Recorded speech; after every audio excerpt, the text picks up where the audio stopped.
निर्वेधपणे पार पडतील अशी मला आशा वाटते. हे जे सगळे गैरप्रकार करणारे असतात त्या गैरप्रकार करणाऱ्यांसाठी तुरुंगवास आणि दंडाची रक्कम मोठ्या प्रमाणात वाढवण्यात आली आहे मराठी या कायद्यामध्ये. बरोबर. आता या कठोर शिक्षामुळे म्हणजे एवढी कठोर शिक्षा केल्यामुळे पेपरफुटी आणि हे जे परीक्षा माफी आहेत सगळे ते ह्यांना खरोखरच आळा बसू शकेल?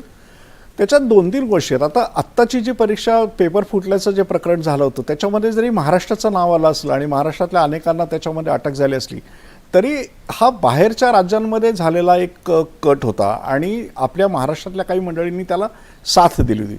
म्हणजे ह्याच्यामधला जो शेवटी आपण ज्याला ह्युमन एलिमेंट म्हणतो, म्हणजे जिथे जिथे मानवी हस्तक्षेप या परीक्षा पद्धतीमध्ये होण्याची शक्यता असते तिथे सुद्धा नियंत्रण आणण्याची गरज आहे. त्याच्यात 2 प्रकारे आणता येतात. एक म्हणजे प्रत्येक काम करणाऱ्या माणसावरती दुसऱ्या कोणत्या तरी यंत्रणेचं एक नजर असणं किंवा तो व्यवस्थित काम करतो की नाही याची काहीतरी एक जबाबदारी उत्तरदायित्व असणं, हा एक गोष्ट. आणि दुसरी गोष्ट जर त्यांनी तसं करू नये यासाठी त्याच्यावरती दंडात्मक किंवा शिक्षेची तरतूद असणं.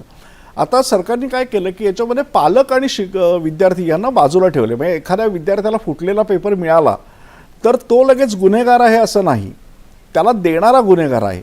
त्याच्यामुळे ही सगळी जी मंडळी आहेत त्यांना 1 कोटीपर्यंत आपण म्हणाला तसं दंड तर आहेच, पण याच्यातल्या संघटित टोळ्या काम करणाऱ्या ज्या आहेत त्यांच्या दंडाची रक्कम 10 कोटीपर्यंत जास्त आहे. आणि जर त्याच्यामध्ये त्यांच्यावरचा गुन्हा सिद्ध झाला तर त्यांना 10 वर्षांच्या एवढा सुद्धा तुरुंगवास किंवा कारावास होऊ शकतो. आता ही डिटरंट ज्याला आपण म्हणतो त्या प्रकारचं जर निर्माण झालं तर कदाचित पुढे हे प्रकार टळतील.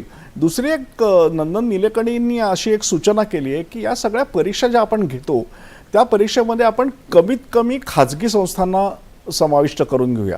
कारण आज आपण जर बघितलं तर सरकारकडे, केंद्र सरकारकडे आणि अनेक राज्य सरकारांकडे पण सुद्धा तांत्रिक उत्तम अशा प्रकारची प्रगती झालेली अशी यंत्रणा आहे, उत्तम अत्याधुनिक यंत्रणा आहे आणि संस्थाही आहेत.